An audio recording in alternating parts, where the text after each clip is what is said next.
চলে আসছি বৌদ্ধ মন্দির 100 ফিটের মন্দির। এটা দেখেন কতটা বিশাল, মনে হচ্ছে আমাদের দিকে তাকায় আছে।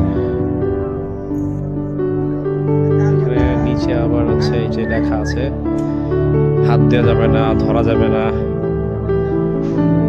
এটা অনেক বড়, আসলে চোখে না দেখলে বোঝা যায় না আসলে কতটা বড় এটা। আর এদিকে হয়তো ওনাদের কিছু একটা হবে, হয়তো আগরবাতি মোমবাতি জ্বালায় হবে এখানে।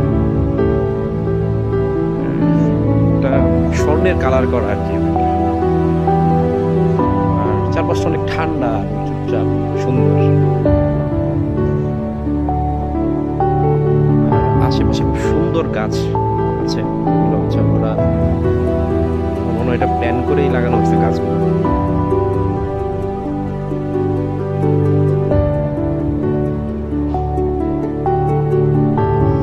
ওদিকে মেবি যাওয়া যায় না, বন্ধ করে রাখছে। পিছন সাইডে পায়ের দিকটা কেমন জিনিসটা, সরি জিনিস বলাটা ভুল হয়েছে মনে হয়।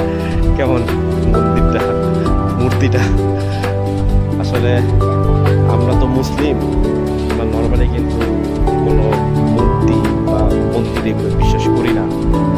যার কারণে আসলে এভাবে বলা, নর্মালি এভাবে বলাটা ঠিক না। সব ধর্মকেই আমাদের সম্মান করতে হবে, এটাই আমরা শিখে আসছি। আমাদের রাসূল আমাদের এটাই শিখাইছে। আর এটার ভিতরে একটা মন্দির আছে, আমরা দেখাবো ভিতরে কি করে।